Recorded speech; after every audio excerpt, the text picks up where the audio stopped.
Bapa di sorga, kami mengucap syukur buat kesempatan terbaik. Sore hari ini Tuhan izinkan kami kembali boleh ada di persekutuan doa air hidup.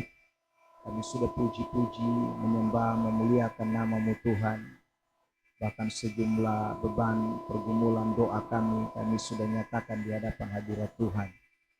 Dalam kesempatan yang luar biasa ini, kami akan kembali untuk mempelajari apa yang menjadi firman-Mu, kebenaran-Mu bagi kami Tuhan.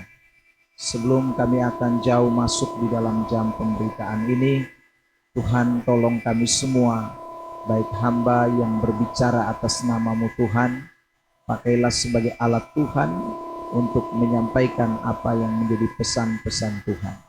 Berikan hikmat, bukakan rahasia firman, kuasa dan urapan, sehingga bibir mulut hamba-Mu dapat mengucapkan kata kalimat yang Tuhan inginkan untuk disampaikan kepada umat Tuhan. Terima kasih Tuhan Yesus, umat Tuhan semua yang akan dengar firman ini, Tuhan tawan hati kami semua, sehingga tidak ada satupun yang terlewatkan. Firman Allah boleh menjadi bagian dalam seluruh kehidupan kami. Tanah hati kami Tuhan dipersiapkan Tuhan seperti tanah yang baik, tanah yang siap untuk bertumbuh, berbuah, dan mempermuliakan nama Tuhan. Terima kasih Tuhan Yesus. Jam pemberitaan ini dari awal, pertengahan sampai pada akhir, kami taruh seutuhnya ke dalam tangan Tuhan. Tuhan ambil alih dan berbicara bagi kami. Dalam nama Tuhan Yesus Kristus kami sudah berdoa. Semua yang rindu firman Tuhan bersama-sama dengan saya kita katakan amin. Baik, salam. Puji Tuhan, Bapak Ibu Saudara yang terkasih di dalam Tuhan Yesus Kristus. Kita pada kesempatan ini akan kembali memperhatikan tentang ajaran atau doktrin tentang keselamatan. Saya ingatkan kembali kepada kita urutan-urutan keselamatan atau the order of salvation. Yang pertama yaitu tentang panggilan keselamatan. Jangan lupa itu, panggilan keselamatan. Panggilan keselamatan itu terbagi menjadi dua, yaitu internal calling dan external calling, atau panggilan yang datang dari luar dan panggilan yang datang dari dalam. Saudara yang terkasih di dalam Tuhan, lalu yang kedua, kita juga sudah masuk pada pembahasan mengenai kelahiran baru. Itu adalah urut-urutan ya, kelahiran baru. Kalau kita berbicara soal kelahiran baru, maka ada dua hal penting yang kita soroti di sana. Hal penting yang pertama yaitu tentang bagaimana seseorang itu mengalami yang namanya pembuahan. Lalu kemudian yang kedua baru dilahirkan. Dan saya juga sudah bahas panjang lebar seputaran tentang dua hal tersebut. Lalu kemudian kita masuk pada urut-urutan keselamatan yang ketiga, yaitu kita bicara soal iman ya. Kalau kita bicara soal iman, maka iman itu saya ulang lagi terbagi menjadi 4. Ada yang disebut dengan historical faith atau iman yang hanya berdasarkan pada fakta-fakta sejarah, atau iman yang mempercayai apa yang ada di dalam Alkitab, tetapi kemudian iman itu hanyalah iman yang semu atau iman yang sementara, itu historical faith. Lalu kemudian kita juga sudah mempelajari tentang miracle faith atau iman yang menghasilkan mujizat-mujizat. Lalu kita juga mempelajari tentang iman yang temporer atau iman yang sementara ya. Lalu kemudian yang terakhir kita sudah membahas soal true saving faith atau iman yang menyelamatkan. Lalu seorang yang sudah memiliki iman itu, kemudian kita melangkah pada urutan yang keempat, yaitu tentang conversion atau perubahan. Perubahan total, pertobatan yang sungguh. Nah, pertobatan yang sungguh itu juga terbagi menjadi dua. Yang pertama adalah pertobatan yang benar-benar dari dalam, lalu kemudian yang kedua adalah pertobatan yang diekspresikan keluar. Nah, ini kita sudah bahas panjang lebar.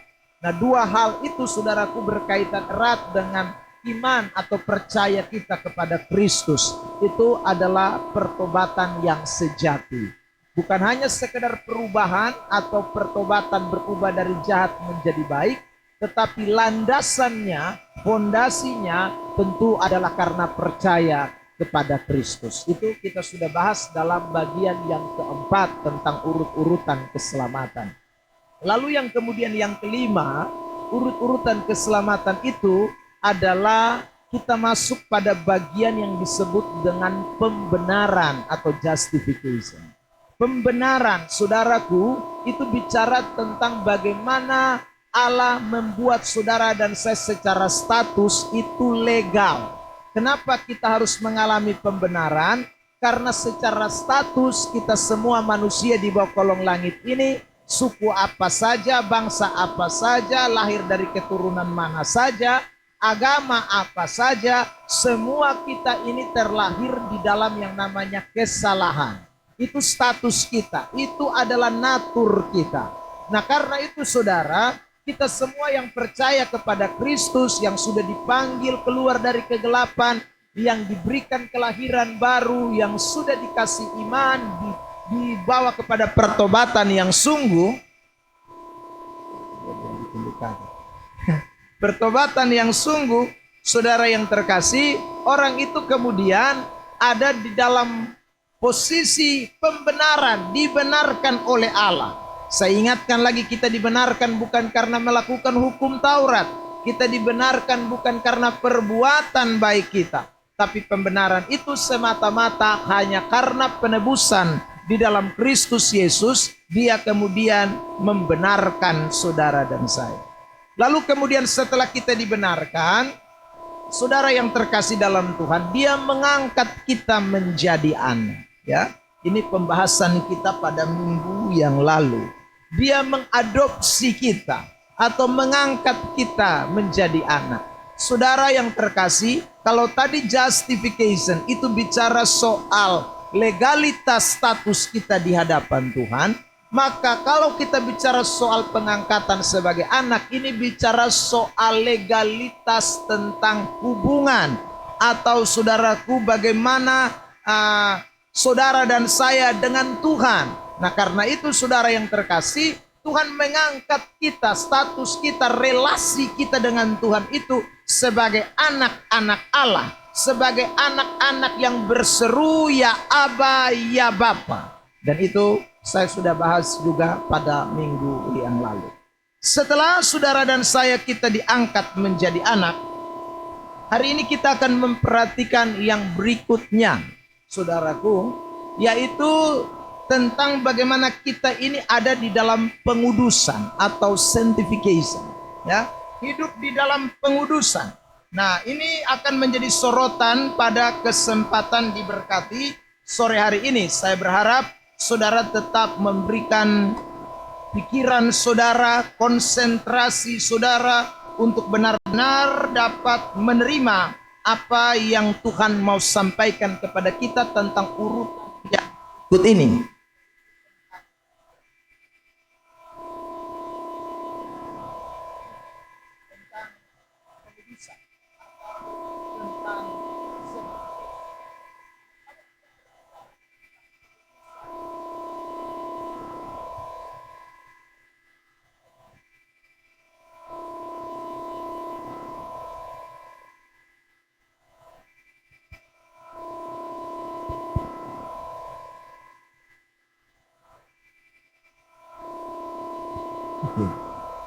Baik, kalau kita bicara soal pengudusan atau sanctification, maka kita akan membahas 3 bagian penting, saudara yang terkasih dalam Tuhan. Yang pertama itu disebut dengan pengudusan posisi atau position sanctification. Ya, ini adalah, saudaraku, sesuatu yang Tuhan kerjakan bagi kita. Jadi dia mau kita semua ini ada pada posisi yang namanya pengudusan. Karena itu kata kudus di dalam bahasa asli Alkitab itu dipakai kata hagios, yang artinya dipisahkan dari atau dikeluarkan dari atau dibedakan dari, itu kata kudus atau hagios. Karena kenapa saudaraku Tuhan mau kita demikian? Karena dia mau memposisikan saudara itu berbeda. Dia mau menempatkan saudara dan saya ini berbeda. Saudara yang terkasih di dalam Tuhan, saya mau tunjukkan ayat perbandingan. Misalnya di dalam kitab Maleaki pasal yang ketiga ayat yang ke-18. Perhatikan teks ini. Kitab Maleaki 3 ayat 18. Maka kamu akan melihat kembali perbedaan antara orang benar dan orang fasik. Kenapa ada perbedaan? Karena Tuhan membuat saudara dan saya ada dalam pengudusan, atau yang disebut dengan posisi baru kita. Posisi pengudusan, possession sanctification. Saudara, dia mau kita berbeda dari orang fasik. Dia mau kita berbeda dari orang yang tidak beribadah kepadanya. Dia buat saudara dan saya berbeda. Makanya saudara, orang-orang Kristen atau anak-anak Tuhan itu seringkali diberi istilah dengan sebutan orang-orang kudus. Orang-orang kudus itu tidak berarti bahwa saudara dan saya sudah sempurna.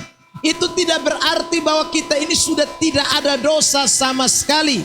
Itu tidak berarti bahwa saudara dan saya ini suci, sempurna, murni, saudaraku, seperti Tuhan. Tidak. Tetapi ini sebenarnya Allah sedang mengikrarkan, atau Allah sedang menyatakan, mendeklarasikan bahwa orang-orang yang sudah dipanggil keluar dari kegelapan, orang-orang yang sudah ada di dalam urut-urutan keselamatan, yang sudah dibenarkan, yang sudah dilahir barukan, yang sudah diangkat menjadi anak, itu dibuat dalam satu posisi yang namanya kudus. Amin. Ini yang disebut dengan possession sanctification. Saya tunjukkan saja satu ayat yang bicara tentang hal ini. Saudara lihat ya. 1 Korintus pasal yang ke-6 ayat yang ke-11. Kitab 1 Korintus pasal 6 ayat 11. Kita baca dalam hitungan 3. 1, 2, 3. Dan beberapa orang di antara kamu demikianlah dahulu, tetapi kamu telah memberi dirimu disucikan, kamu telah dikuduskan, kamu telah dibenarkan dalam nama Tuhan Yesus Kristus dan dalam roh Allah kita. Jadi jelas ini, ayat ini mengatakan bahwa kita semua yang dulu kita masih melakukan kejahatan, tapi setelah kita dipanggil Tuhan, kita diberi satu posisi yang namanya dikuduskan, disucikan, dibenarkan di dalam Tuhan Yesus Kristus dan di dalam roh Allah kita. Itu jelas.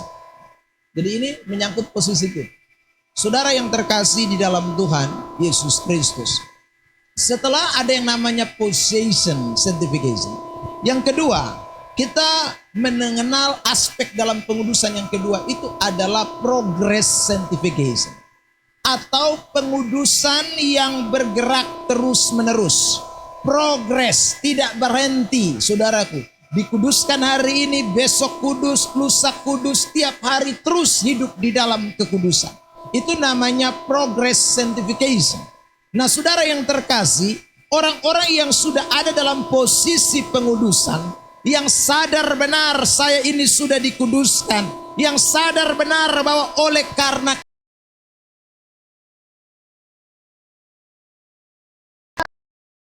kemudian nyaman pada posisi itu, kita lipat tangan pada posisi itu, kita tidak buat apa-apa pada posisi itu, sehingga kita tidak mengalami yang namanya progres kekudusan. Orang Kristen yang tahu dia sudah ada dalam posisi kekudusan, yang diselamatkan oleh Tuhan, dia akan terus bertanggung jawab untuk seterusnya, untuk hari lepas hari, dalam hidup yang masih Tuhan percayakan di bawah kolong langit ini, untuk menjaga kekudusan, mengejar kekudusan, berusaha untuk hidup kudus. Lihat beberapa ayat ini. 1 Tesalonika pasal 4 ayat 3. Saudara lihat ini ya. 1 Tesalonika 4 ayat 3. Perhatikan, saya bacakan. Nanti masih ada banyak ayat lagi, tapi saya mau tekankan ini ayat lebih dulu. Karena inilah kehendak Allah, pengudusanmu, yaitu, sambung 1, 2, 3 jemaat. Saudara garis bawah itu kata menjauhi percabulan, itu progres tuh. Ya. Jadi saudara dan saya tahu ini kehendak Tuhan, ini saya hidup kudus nih. Makanya Tuhan memposisikan saya ada dalam kekudusan. Tuhan punya kehendak saya tidak boleh jadi sama dengan dunia. Tuhan punya mau saya dipisahkan, hagios, berbeda dari dunia. Kalau Tuhan sudah bikin begitu saya mesti sadar tuh. Maka saya mesti hidup dalam progres kekudusan. Karena kalau saya tidak hidup dalam progres kekudusan, itu sama saja dengan saya tidak menghargai saudaraku pengorbanan Kristus yang memisahkan saya dari dunia, yang memposisikan saya ada pada pengudusan itu. Maka kalau orang hidup dalam kehendak Allah, dalam pengudusan Allah, seturut 1 Tesalonika 4 ayat 3, itu ayat memberitahu kepada kita dia pasti menjauhi yang namanya percabulan. Saudara, kata menjauhi itu tindakan dari diri kita. Kata menjauhi itu adalah saudaraku tanggung jawab kita.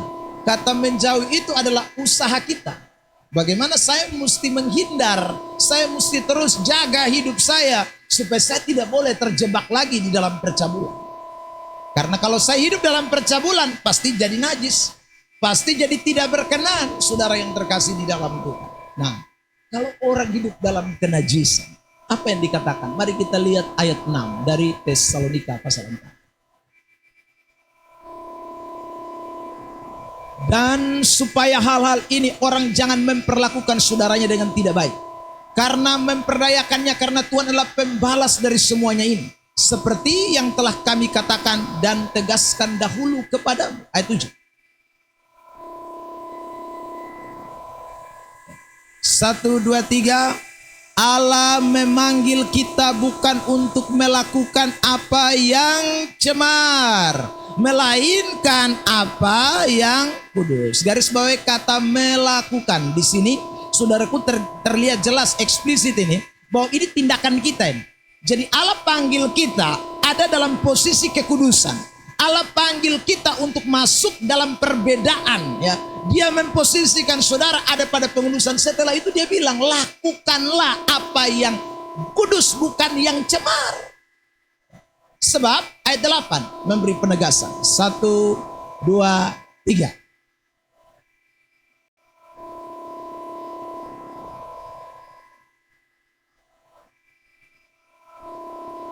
Kalau orang Kristen tidak mau hidup di dalam progress sanctification, tidak mau saudaraku mengejar kekudusan, tidak mau hidup di dalam kekudusan, itu sama saja dia tolak Allah, kata firman Allah. Ya, dia tolak itu posisi yang Tuhan tadi berikan kepada dia. Karena itu tidak mungkin orang yang sudah masuk dalam the order of salvation atau urut-urutan keselamatan, pasti dia belum selamat.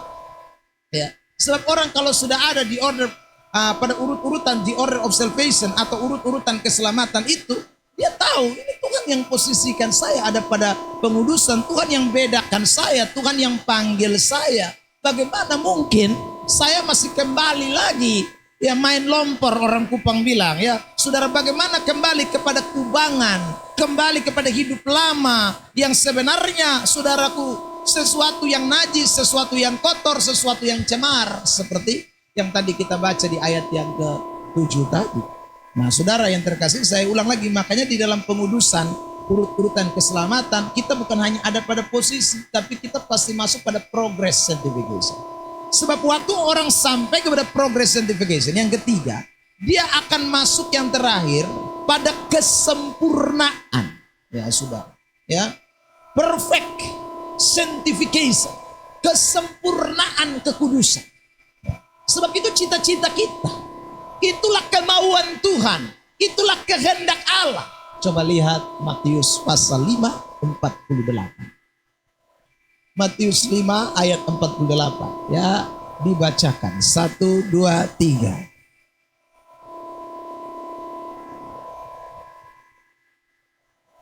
Perfect. Sempurna. Itu cita-cita. Itu adalah target. Itu adalah tujuan akhir. Saudara yang terkasih, makanya habis sanctification ini kita akan masuk ke ketekunan, baru terakhir kita akan bicara soal glorification atau kesempurnaan kemuliaan. Ya sudah. Sebab kalau orang tidak mulai dari saya ulang posisi, lalu kemudian dia progres dalam kekudusan, nah bagaimana mau sampai di titik akhir yang namanya perfect? Saudara yang terkasih dalam itu sesuatu yang mustahil. Makanya saudaraku, orang Kristen mesti sadari ini target saya ini harus sempurna. Memang sekarang kita belum sempurna, tapi karena kita sedang progres, maka kita sedang menuju kepada kesempurnaan. Kapan kesempurnaan itu nyata? Tentu pada waktu kedatangan Tuhan yang kedua kali. Tetapi siapakah orang-orang yang sampai kepada perfect? Ya saudaraku, sanctification atau pengudusan yang sempurna. Mereka yang sudah melewati tahap posisi, mereka yang sedang dalam keadaan progres, mereka itulah yang akan sampai kepada titik sempurna. 1 Yohanes 3 ayat 2. Perhatikan aja. 1 Yohanes pasal 3 ayat 2. Mari kita perhatikan. 1, 2, 3. Saudara-saudaraku yang kekasih, sekarang kita adalah, ingat-ingat itu ya, saudara sudah diangkat jadi anak-anak Allah. 1, 2, 3. Tetapi belum nyata apa keadaan kita kelak. Akan tetapi kita tahu bahwa apabila Kristus menyatakan dirinya, kita akan menjadi sama seperti Dia. Sebab kita akan melihat Dia dalam keadaannya yang sebenarnya. Garis bawah kalimat, kita akan menjadi sama, ini perfect ini. Menjadi sama seperti Dia. Jadi kalau kita mau bicara kekudusan yang sempurna atau perfect, itu pasti hari kedatangan Tuhan. Tidak bisa sekarang. Sekarang progres, ya. Sekarang kita memang sedang terus usahakan. Setelah Tuhan sudah memposisikan kita, Tuhan mau kita terus mengerjakan keselamatan itu dengan takut dan gentar, hidup di dalam kekudusan, menjauhi kejahatan, menjauhi yang cemar, menjauhi yang najis, menjauhi percabulan. Tadi seturut dengan 1 Tesalonika 4 ayat 3.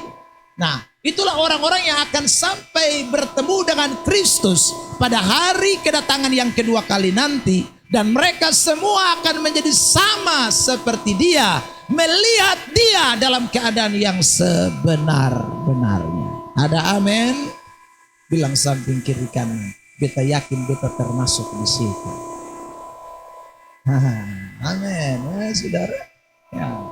Nah, kalau kita melihat dari 3 bagian ini, baik itu possession sanctification, lalu kemudian progress sanctification, lalu kemudian perfect, saudaraku, sanctification. Maka kita dapat memberikan kesimpulan sederhana bahwa saudaraku, kekudusan ini terjadi karena kerja Tuhan di dalam diri kita. Saya ulang-ulang, saudara, tapi juga tidak lepas daripada tanggung jawab manusia. Jadi ada kerja Tuhan di dalam diri saudara dan saya, tetapi juga ada tanggung jawab yang kita punyai. Sesuai dengan tadi saya jelaskan progress sanctification, saudara, dan menuju kepada perfect sanctification. Sebab posisi Tuhan yang kerjakan. Saudaraku, sempurna nanti juga yang Tuhan kerjakan. Tapi progress ini butuh kita dan Tuhan sama-sama bekerja untuk terus melihat kekudusan. Semakin hari semakin lebih baik. Nah, saya sekarang mau kita memperhatikan tentang bagaimana Allah bekerja dan tanggung jawab kita di dalam kekudusan ini. Saudara yang terkasih di dalam Tuhan, lihat dulu tentang bagaimana Allah menguduskan umatnya. Dari kitab 2 Tesalonika pasal 2 ayat 13 lebih dulu. 2 Tesalonika pasal 2 ayat 13. Oke. 1, 2, 3. Akan tetapi kami harus selalu mengucap syukur kepada Allah, karena kamu saudara-saudara yang dikasihi Tuhan. Sebab Allah dari mulanya telah memilih kamu untuk diselamatkan dalam roh yang menguduskan kamu, dan dalam kebenaran yang kamu percayai. Saudara, garis bawahi ada 2 kalimat penting di sana. Roh dan kebenaran. Jadi yang menguduskan kita itu adalah Roh Kudus dan firman Allah. Jadi saudara yang dikasih oleh Tuhan, karena kebenaran kita dikuduskan, karena Kristus kita dikuduskan, karena Roh Kudus yang dianugerahkan kepada kita, kita ada di dalam pengudusan. Yesus juga pernah berkata dalam Yohanes 17 ayat 17, kuduskanlah mereka dalam kebenaran, firman-Mu adalah kebenaran. Jadi saudara yang terkasih dalam Tuhan, ini kerja Tuhan. Jadi Tuhan pakai firman, Tuhan pakai Roh Kudus untuk terus mengerjakan kekudusan di dalam diri kita.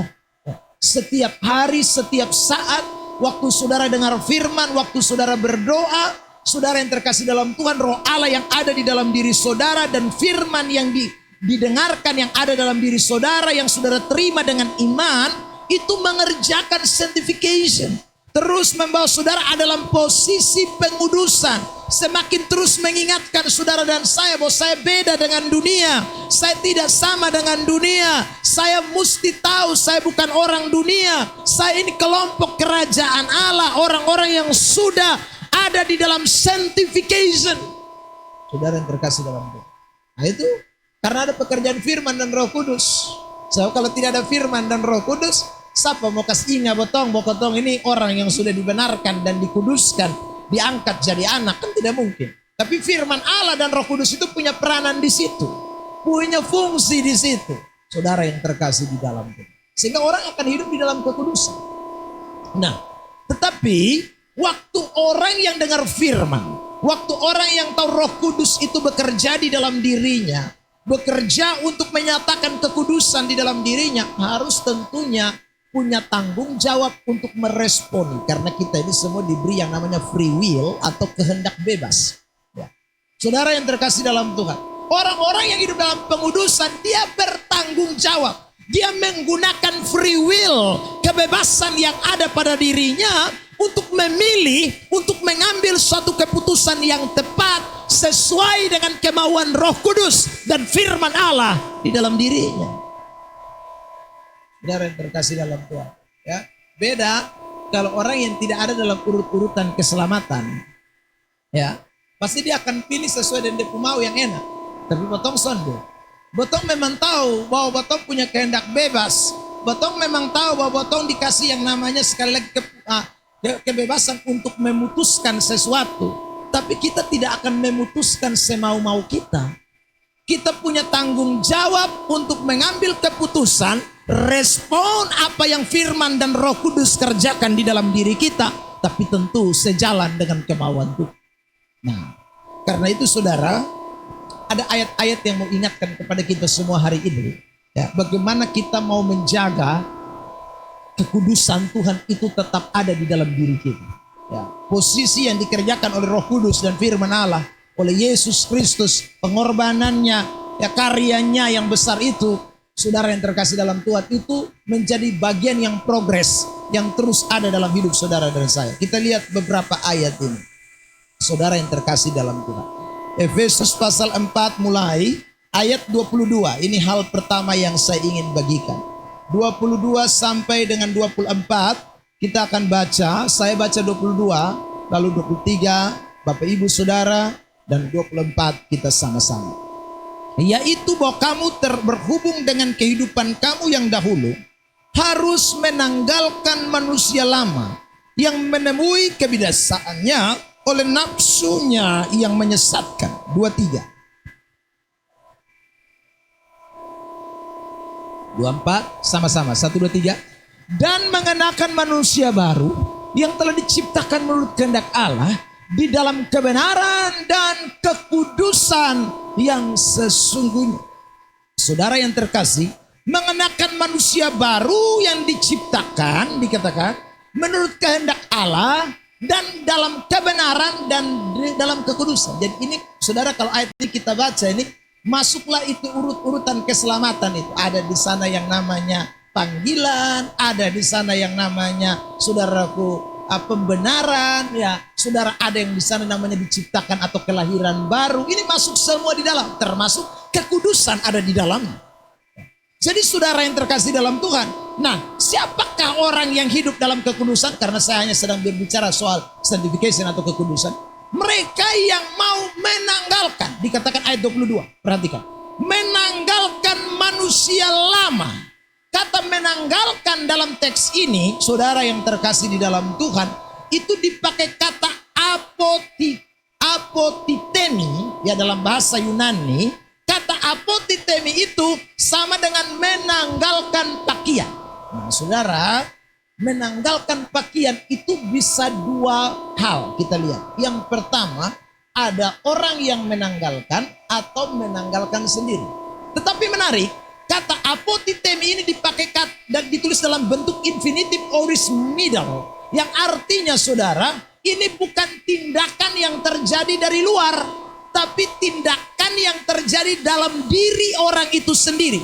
Artinya yang menanggalkan baju lama, yang menanggalkan pakaian kotor, yang menanggalkan manusia lama dalam teks ini, itu bicara tentang bagaimana manusia itu sendiri yang mau, yang rela untuk saudaraku melepaskannya. Ada amin? Nah, ini bicara soal pengudusan. Saudara yang terkasih dalam Tuhan. Kalau kita bicara dalam bentuk Ibrani, ada yang namanya middle voice. Dan kemudian ada yang namanya passive mida. Saudara, kalau ditulis dalam bentuk middle voice, itu berarti suara itu dari dalam. Suara itu dari diri sendiri. Kemauan, kerelaan dari diri sendiri. Nah, anak Tuhan. Kita semua ini, kalau mau hidup di dalam kekudusan, maka setiap hari kita mesti berani tanggalkan kita pakaian lama. Bukan suruh orang lain yang lepas, bukan yang mesti lepas diri sendiri. Ya.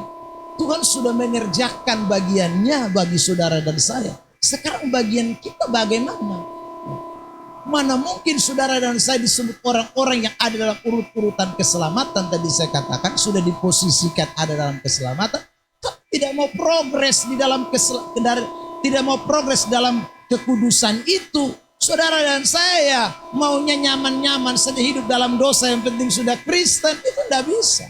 Tiap hari kita mesti tanggalkan, tiap hari kita mesti lepas. Infinitive aorist middle voice, panggilan suara untuk terus lepas baju kotor, lepas pakaian kotor, lepas. Itu harus terus menggema dalam diri saudara dan saya, yang membuat kita tidak boleh tenang, tidak boleh nyaman terhadap dosa, terhadap kenajisan, terhadap kecemaran, terhadap apapun yang namanya tidak benar di hadapan Tuhan. Kita harus rela tiap hari lepaskan itu. Itu anak-anak Tuhan yang progres dalam kekudusan. Saudara yang terkasih dalam Tuhan. Kalau tidak ya sampai mati ya begitu terus. Ya. Jadi jangan lupalah itu. Ini tanggung jawab saudara dan saya. Jadi begitu dengar firman, saya ulang. Roh Kudus kerja di dalam hati, pulang nah mesti ketong bertindak juga. Mesti bertindak. Kalau ketong soalnya bertindak, soalnya bisa. Saudara yang terkasih. Karena itu bagian dari kita. Tuhan mau kita menanggalkan. Kita yang melepaskan. Tuhan mau. Itu kehendak Allah. Saya percaya kalau Kristen memahami ini, saudara, semua orang di gereja, saya percaya saudaraku, baik itu yang memberitakan bahkan juga yang mendengar, semua kan mendengarkan panggilan firman itu semua tentang hal-hal yang bersifatnya moralitas baik. Saudara terkasih, saya tidak yakin ada gereja, mungkin gereja setan saja, yang mungkin ajar bilang, ayo kita bersinarlah sepanjang masa. Atau kita maboklah terus, atau kita bikinlah apa yang sesuka-suka kita. Tidak ada. Mau gereja Protestan, Presbyterian, karismatik, semua saya percaya kalau dalam hal praktis, ya dalam hal moral, itu penekanan khotbah itu selalu menjurus kepada kebaikan. Kasihilah sesamamu, ya berbuat baiklah kepada orang. Saudara yang terkasih dalam Tuhan, jangan bikin ini, jangan bikin itu. Ini kan saudara pemberitaan yang lumrah atau pemberitaan yang saudaraku jadi makanan hari-hari di semua tempat. Saudara yang terkasih, tapi saya ulang, bagaimana orang-orang yang mendengarkan itu? Kalau orang-orang itu tidak ada pada urut-urutan keselamatan, maka saudara dengar baik-baik, pulang dia bikin lain, pulang dia kerja lain, pulang yang dia lakukan lain. Kenapa? Baju lama dia tidak mau lepas. Karena kalau baju lama dia lepas, dia akan rasa telanjang secara daging. Saudara, dia tidak mau lepas, dia suka pakai baju lama, baju kotor, baju yang najis, baju yang penuh dosa. Tapi orang kalau hidup di dalam urut-urutan keselamatan, saya ulang, itu orang belum sempurna, itu orang juga belum dalam perfect, saudaraku, belum.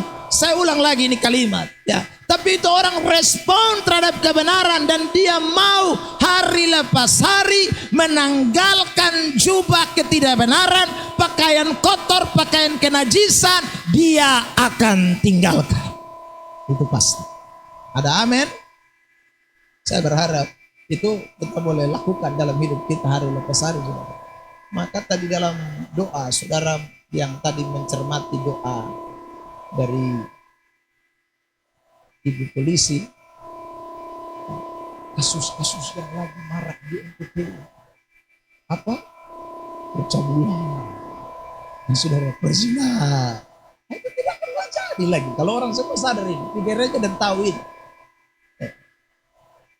Saudara yang terkasih dalam Tuhan, pemimpin-pemimpin rohani juga yang memberitakan juga akan melakukan.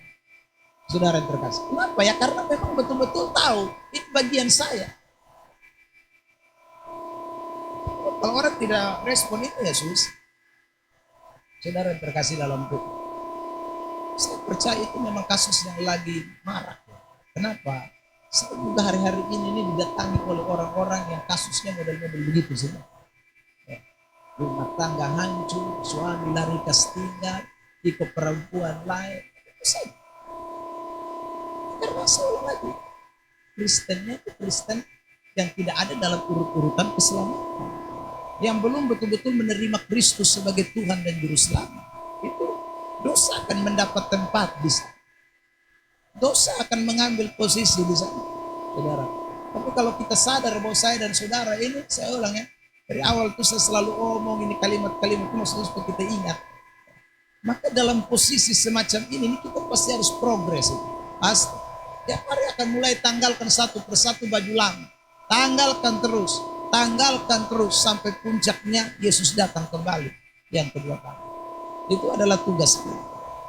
Nah, saudara yang terkasih dalam Tuhan, kalau kita melihat fakta di dalam Alkitab, ya, kita temukan dong fakta-fakta yang berbicara tentang hal ini. Saya berikan beberapa contoh. Misalnya, saudara yang terkasih, waktu Tuhan Yesus ketemu perempuan Samaria di sumur Yakub. Tuhan yang berbicara apa adanya, Tuhan tanggalkan dosanya, Tuhan kasih tahu sama dia, saudara. Tapi pesan Tuhan jelas, jangan pergi dan buat lagi, saudara yang terkasih. Artinya ini tanggung jawab si perempuan Samaria. Tuhan mau orang Kristen itu seperti itu. Didengar firman, bertanggung jawab atas kebenaran yang didengar. Dengar firman, lalu kemudian mau ekspresikan dengan saudaraku tindakan-tindakan nyata. Itulah Tuhan, kehendak Tuhan dalam hidup kita. Itu hal yang kita tidak boleh lupakan. Nah, jadi ini tugas kita ya, lepas itu baju-baju tiap hari mesti lepas. Saudara yang terkasih, baju-baju kotor, baju-baju kenajisan. Yang kedua, mari kita perhatikan lagi Ibrani pasal 12. Setelah saudara disuruh tanggalkan itu pakaian, ya. Lalu kemudian yang kedua, mari kita belajar dari Ibrani 12 ayat 14. Ibrani 12 ayat 14. Kita baca ya ayat ini dalam hitungan 3. Ibrani pasal 12 ayat 14. 1, 2, 3. Berusahalah hidup damai dengan semua orang, dan kejarlah kekudusan, sebab tanpa kekudusan tidak seorang pun akan melihat Allah. Berusahalah hidup damai, kejarlah kekudusan. Saudara lihat itu dua kata perintah di sana. Dan ini bagian dari kita nih. Berusaha, kejar, itu bagian kita. Dalam hal kekudusan sekali lagi, saudara dan saya disuruh kejar. Kata kejar di dalam teks ini dalam bahasa Yunani itu dipakai kata diako yang ditulis juga dalam bentuk perfect tense. Saudara yang terkasih dalam Tuhan. Present perfect tense. Artinya suatu perjuangan secara aktif dan serius yang dilakukan terus menerus. Nah, kata diako itu seringkali itu dipakai secara harafiah untuk menggambarkan tentang orang yang sedang mengejar buruannya. Ya, mau tangkap buruan. Ya, mau tangkap apa yang dia kejar. Itu diako itu sering dipakai secara harafiah. Jadi saudara yang terkasih, artinya kekudusan ini tadi saya sudah ngomong di awal. Target kita ini buruan kita. Ini adalah saudaraku tujuan kita. Kalau saya boleh katakan hutan ini namanya hutan keselamatan. Ya. Maka ada satu buruan kita di sana namanya kekudusan. Itu kejar. Itu harus ditangkap. Itu harus diusahakan. Dengan apa? Present. Terus menerus. Berjuang. Tidak boleh berhenti. Serius dalam hal itu. Ya. Saudara yang terkasih dalam Tuhan. Kalau enggak ya enggak bisa. Dan hidup Kristen itu begitu. Makanya ini sebenarnya berhubungan dengan saudara godaan-godaan. Tawaran-tawaran di tengah-tengah dunia ini. Sebab ada banyak tawaran yang bisa membuat kita kabur saudara terhadap buruan kita. Target kita. Tapi orang kalau sudah tahu ini target buruan saya. Ini cita-cita, ini tujuan saya. Saudara yang terkasih. Maka orang itu akan mengejar yang namanya kekudusan. Meskipun ada tawaran, meskipun ada hal-hal yang tidak menyenangkan. Saudara yang terkasih dalam Tuhan. Orang cerita sama saya begini, pendeta, saya ini sekarang bingung mau curhat ke pendeta atau tidak. Karena satu kali saya curhat ke pendeta, pendetanya justru lama kelamaan dia yang ajak mau selingkuh dengan saya lagi. Sudah. Bayangkan. Misalnya ibu juga mengerti firman. Dia ada dalam koridor kekudusan. Tapi kan dia bisa terperdaya. Dia laki suka tinggal. Baru datang mau curhat di hamba Tuhan. Di pendeta. Di pendeta juga ini. Saya mesti ingat. Dunia ini suka.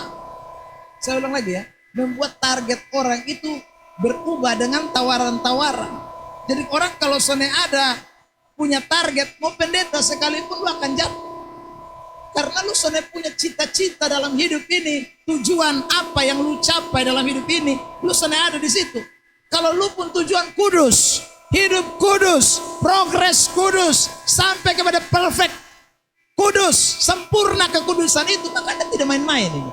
Saudara terkasih. Meskipun saya ulang ada tawaran-tawaran. Contoh yang eksplisit di dalam Alkitab. Itu adalah Yusuf. Itu adalah Daniel. Itu orang-orang yang tahu target mereka kudus. Makanya saudara yang terkasih dalam Tuhan. Yusuf itu ditawari hari ke hari. Sesuai dengan Kejadian 39 ayat 10 itu. Tetapi Yusuf tidak mau tergoda.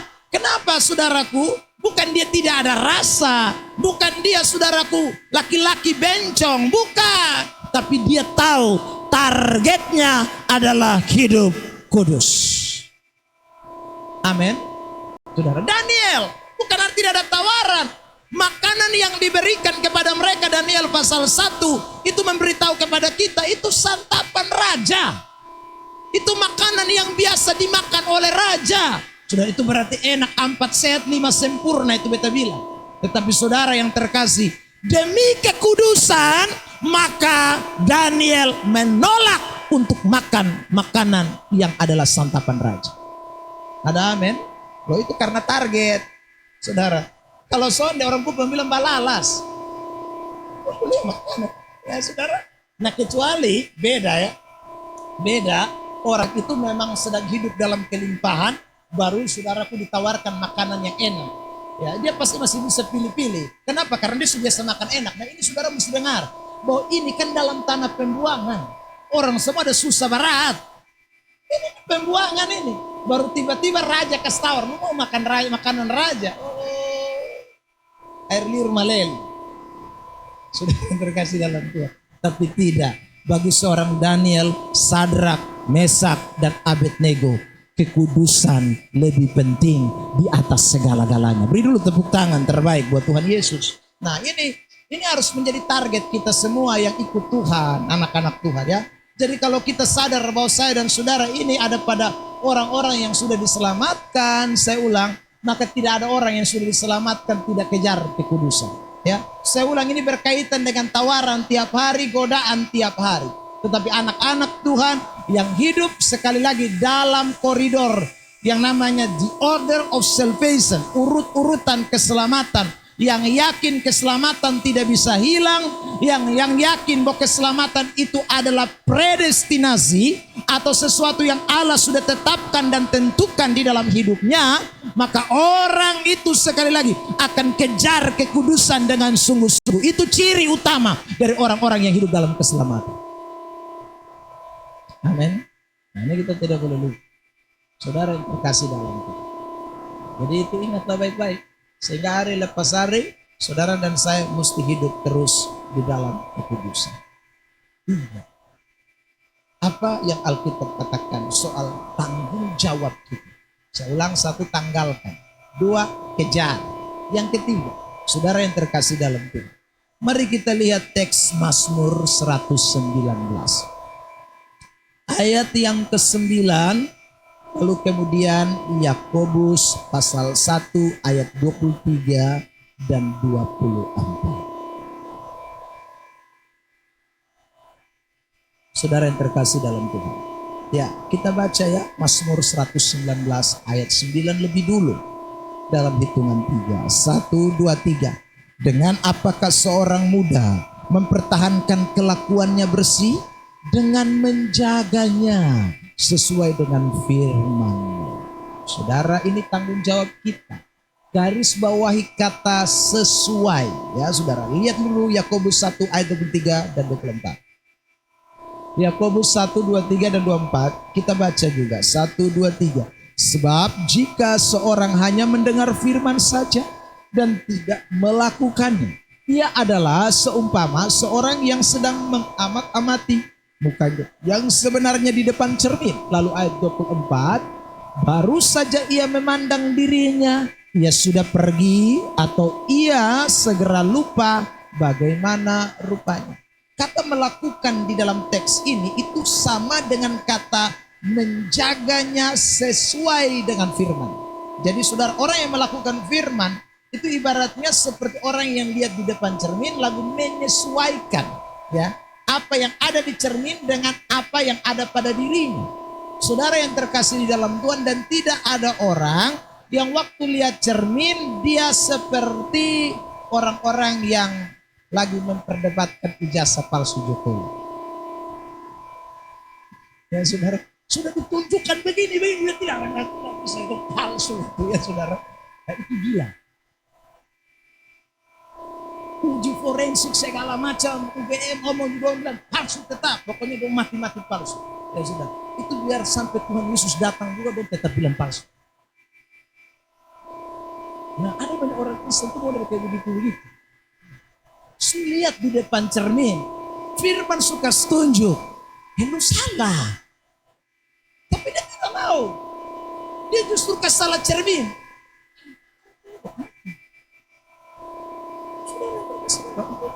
Cermin tidak mungkin bisa salah. Dia akan menunjukkan yang sebenar-benarnya. Cermin itu akan menunjukkan yang asli. Dan terkasih dalam Tuhan, kalau memang betul, minta maaf ya, di matamu itu ada tai mata, maka tidak mungkin di cermin tidak ada tai mata. Terkasih dalam Tuhan, itu hanya cermin gelap saja. Cermin akan menunjukkan itu. Saudara yang terkasih dalam Tuhan, ingatlah baik-baik, hidup kekristenan ini kita dikatakan menyesuaikan atau melakukan dengan apa yang firman Tuhan katakan. Jangan saudara yang terkasih dalam Tuhan tidak mau atau tidak berusaha untuk mencocokkan diri kita sesuai dengan firman Allah. Tiap hari ini kita dengar firman untuk cocok kita pun hidup. Ya. Salah di mana? Mesti lihat firman, saudara perbaik. Ya, mesti ikuti firman. Itu namanya orang yang mau hidup kudus. itu mau hidup dalam yang namanya progress sanctification, pasti akan tiap hari hidup bersih. Kalau orang firman kasih tahu dia tidak mau, aduh itu sudah kasih dalam Tuhan. Memang kamu seperti orang yang lihat di depan cermin lalu kemudian mengamati muka yang sebenarnya di depan cermin lalu pulang dan melupakan apa yang sebenarnya. Nah, saya mau saudara perhatikan kata menjaganya sesuai dengan firman. Di dalam Mazmur 119 itu dipakai dalam bahasa Ibrani itu kata samar. Samar itu ibaratnya adalah seperti secara harfiah itu penjaga menara, ya. Penjaga menara yang sedang melindungi sesuatu agar tidak boleh dirusaki. Nah, itu. Jadi kata samar atau kata jagalah sesuai dengan firman Allah itu adalah tindakan kita yang menjaga seluruh eksistensi hidup kita, melindungi diri kita supaya tidak boleh dirusak oleh apapun. Kenajisan itu kan merusak. Saudara yang terkasih, tidak ada namanya dosa itu bikin baik buat tumbuh hidup, pasti bikin rusak. Ya. Yang namanya kejahatan, kerja setan itu bikin rusak. Makanya Tuhan mau saudara dan saya itu seperti penjaga menara yang saudaraku pantau terus, yang lihat terus, lihat sesuai apa? Lihat sesuai firman Allah, lihat sesuai dengan Alkitab. Saudara yang terkasih dalam Tuhan, sehingga kita tidak akan terperdaya. Ya, kalau tidak ya kita semua hidup jadinya tidak kudus. Nah tadi saya katakan target kita itu adalah kudus. Kenapa target kita itu adalah kudus? Saudara yang terkasih dalam Tuhan, saya ulang. Target kudus ini penting. Kenapa? Karena kekudusan itu adalah karakter Allah. Allah itu punya karakter yang namanya kudus. Dan saudaraku, dia disebut kudus. Allah itu kudus. Dan dia disebut kudus. Bukan hanya karakternya, tapi seluruh eksistensi Allah itu kudus. Jadi kalau Allah menghendaki saudara dan saya ada di dalam kekudusan, itu sama saja dengan Allah menghendaki saudara dan saya memiliki karakter ilahi. Menjadi sama seperti dia. Seperti yang tadi kita baca dalam 1 Yohanes 3 ayat yang kedua. Atau 2 ayat 3 itu. Saudara yang terkasih dalam, supaya kita semua menjadi serupa dengan dia, maka progress sanctification itu mutlak. Itu tujuan kita. Saya lihat ayat ini buat kita semua. Imamat 11 ayat 44. Imamat pasal 11 ayat 44. Oke. Dalam hitungan 3 kita baca itu. 1, 2, 3. Sebab akulah Tuhan Allahmu, maka haruslah kamu menguduskan dirimu, dan haruslah kamu kudus, sebab dan janganlah kamu menajiskan dirimu dengan setiap binatang yang mengeriap dan merayap di atas bumi. Garis bawah kata aku ini kudus, karena itu kamu harus kudus. Dan bisa tidak. Jadi kenapa orang kalau tanya kenapa kamu hidup kudus, bukan mengenai surga itu bukan, saudaraku. Itu tuh tujuan number second, saudaraku. Itu tujuan nomor sekian. Yang saudaraku yang menjadi utama, karena saya punya target adalah menjadi sama seperti Kristus. Kita suka menyanyi lagu itu. Ku mau sepertimu Yesus. Seperti apa? Itu apa itu? Progres itu namanya. Disempurnakan selalu, itu progres. Saudara yang terkasih dalam Tuhan. Jadi menyanyi itu lagu jangan hanya sekedar nyanyi. Ya, tapi hari lepas hari saudara tidak ada tanggung jawab. Pakaian lama tetap pakai terus, saudaraku. Dapat lihat dapat lihat dosa bukan lari menghindar, lari menghadap. Ya, kompromi dengan dosa. Aduh, itu apa, saudara? Yang mau seperti Yesus, disempurnakan selalu. Kita punya target kekudusan, itu berarti karena kita ingin kita menjadi sama seperti Tuhan. Kalau Tuhan Yesus datang kembali yang kedua kali. Ada amin? Kiranya Tuhan berkati kita semua dengan ini firman, sehingga kita semua sudah sampai kepada sanctification. Ya, sebentar lagi kita masuk pada ketekunan, dan kemudian yang terakhir baru kita akan berbicara soal kemuliaan. Nah, saudara, kiranya Tuhan tolong kita sehingga saya tahu mungkin tidak seluruh bagian apa yang saya sampaikan sejak awal itu dapat saudara terima ayat semuanya saudara hafal, itu tidak mungkin. Ya, tapi paling tidak pengertiannya itu menjadi fondasi kita untuk kita betul-betul berpegang pada kebenaran sejati tentang keselamatan. Tuhan berkati kita dengan firman. Haleluya, kita mau bersyukur buat firman Tuhan.